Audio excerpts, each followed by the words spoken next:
நான் தான் லாஸ்ட் டைமே வீடியோ போகிறப்ப சொன்னேன் இல்லைங்க, ஒரு தடவை இந்த சிக்கனை நீங்கள் உங்கள் வீட்டில் செஞ்சு கொடுத்தீங்கன்னா திரும்ப திரும்ப கேட்பாங்கன்னா, அதே மாதிரி தான் இந்த கிரில் எங்கள் வீட்டில் அடிக்கடி கேட்க ஆரம்பிச்சிட்டாங்க.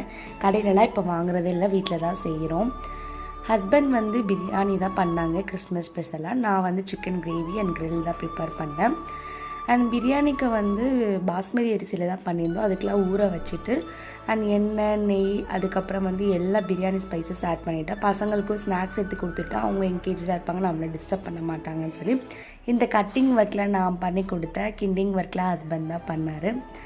அண்ட் காரத்துக்கு ஏற்ற மாதிரி மிளகா போட்டுட்டு அதுக்கப்புறம் கட் பண்ணி வச்சுக்கோ ஆனியன், 2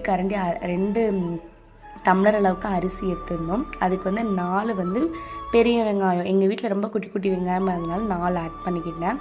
ஒரு தக்காளி பழம் எடுத்துகிட்டு இந்த மாதிரி மூடி வச்சு நம்ம வதக்கிறப்ப ஈஸியாக வதங்கிடும். வெங்காயம், உப்பு போட்டுட்டு ஒரு தக்காளி பழம், இஞ்சி பூண்டு பேஸ்ட் ஆட் பண்ணிவிட்டு நல்லா வதங்கணும். இது எவ்வளோ வதங்கணும் அந்தளவுக்கு நல்லாயிருக்கும். வதங்கினதுக்கப்புறம் கட் பண்ணி வச்சுருக்க கொத்தமல்லி, புதினாவை ஆட் பண்ணிக்கணும். And biryani spices, biryani powder, அதுக்கப்புறம் வந்து கொரியாண்டர் பவுடர் ஆட் பண்ணிவிட்டு தயிர் விட்டு நல்லா வதக்கி விட்டாச்சு.